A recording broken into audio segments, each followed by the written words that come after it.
De tout ce qu'on dit de Kéba, pour moi, qui l'ai connu, très proche de lui, de tout ce qu'on a dit de lui, le plus important, ce n'est pas les articles qu'il a écrits, ce n'est pas les positions qu'il a prises, ce n'est pas la discipline qu'il a exercée sur les magistrats pour les amener à respecter les règles de l'éthique. C'est d'avoir dit non à un président de la République.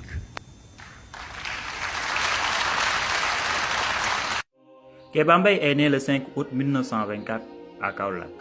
Il fréquente l'école nationale William Ponty de Sébikotane et exerce quelque temps comme instituteur. Il poursuit aussi ses études d'abord à la faculté de droit de Dakar, puis à Paris à l'école nationale de la France d'outre-mer, dans la section magistrature. Il est le père de Cheikh Tidiane Mbaye, ancien directeur général de la Sonatel, et du banquier Abdoul Mbaye, ancien premier ministre du président Macky Sall, le 3 avril 2012. Parler de M. Kéba Mbaye devant ses amis et les témoins de son époque semble être une gageure. Mais le sujet est tellement important, tellement exaltant, qu'il a mobilisé tous les esprits amoureux d'histoire et épris de vérité. Toutes les recherches, tous les témoignages qui ont été faits sur Kéba Mbaye ont fait l'unanimité sur son caractère de patriote et sa dimension internationale d'humaniste.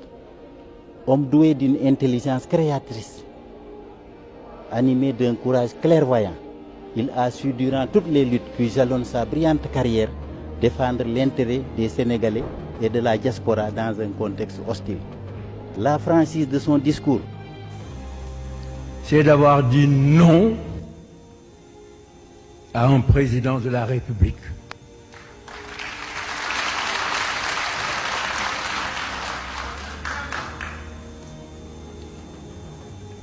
Et cela est important à l'époque. Kéba Mbaye, président du Conseil constitutionnel, a mené à proclamer des résultats dont l'enjeu, c'est mes intérêts et l'intérêt du président Abdou Diouf. Après des allers-retours entre la Cour constitutionnelle et la Cour d'appel, a posé le dossier, a examiné le dossier sur sa table, a écrit une lettre de démission, l'a posée sur ce dossier et est parti. Jamais dans le monde un tel acte ne s'est produit. Jamais.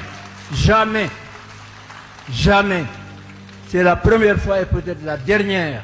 C'est ça l'éthique dont vous parlez. C'est ça l'éthique. Il est parti sans bruit, sans déclaration, sans faire des articles. Il faut que triomphe l'éthique au Sénégal. L'université Cheikh Anta Diop doit donner l'exemple. Le pouvoir est fait pour servir, il est passager.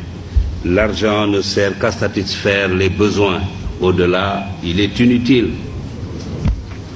La deuxième condition du règne de l'éthique, c'est l'éducation. Il est indispensable que nos enfants et nos petits-enfants bénéficient d'une bonne éducation. Tous mes amis des pays émergents me le disent, la clé de leur réussite, c'est l'éducation. Que nos étudiants entrent à l'université comme on entre dans les ordres ou au Dara, et que les meilleurs soient mis dans les conditions optimales pour devenir des cadres de haut niveau, ou même,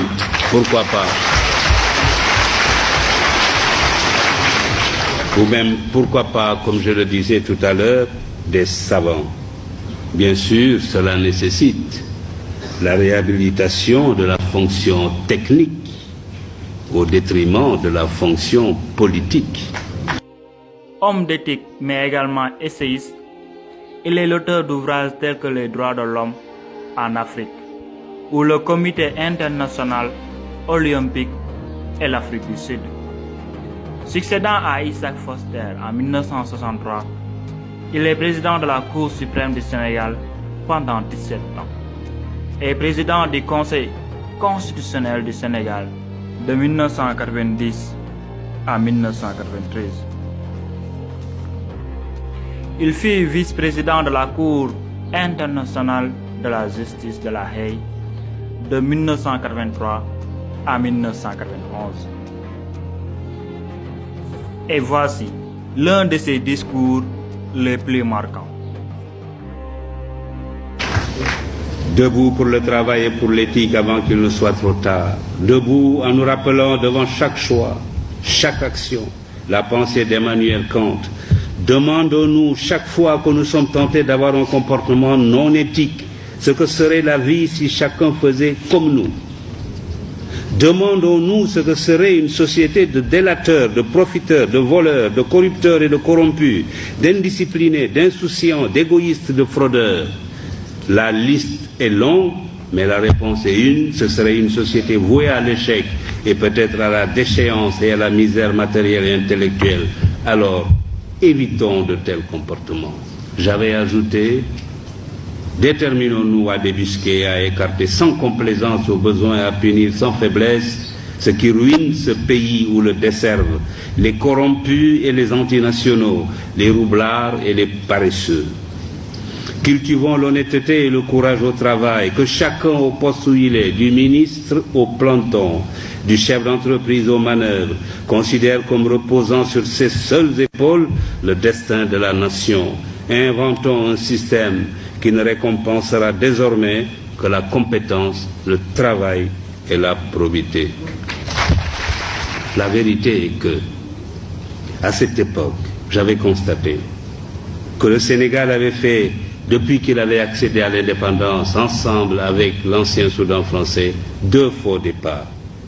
Le premier a été constitué par la rupture de la Fédération du Mali.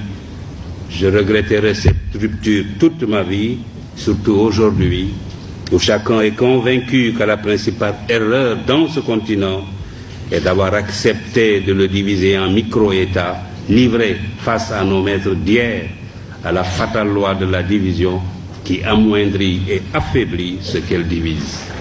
Plutôt que d'avoir de grands politiciens, cherchons à avoir de grands médecins, de grands ingénieurs, de grands professeurs, de grands spécialistes de l'économie et des finances, et même des savants. Les pays les plus puissants du monde ne sont pas ceux où la politique est reine. C'est plutôt le contraire. Les Marocains ne sont pas les seuls à se soucier de l'éducation, du travail et de l'éthique. L'Asie du Sud-Est, les organisations internationales et même les pays développés ont décidé de s'engager sur la voie de l'éthique. Des comités et des commissions commencent à se dresser un peu partout comme des sentinelles de la vigilance morale sur les routes de la recherche scientifique et technologique, de la gouvernance, de l'entreprise, du négoce, du sport et de toutes les activités humaines. Leur mission consiste à informer, éduquer, prévenir, enquêter, proposer des remèdes ou des sanctions aux organes compétents. L'éthique est désormais enseignée dans plusieurs universités, écoles et instituts. Il nous faut participer à ce mouvement. Il faut alors que dans nos institutions, dans nos organes, nos administrations, nos ateliers et nos bureaux, partout, suivre cet exemple. Il faut que triomphe l'éthique au Sénégal.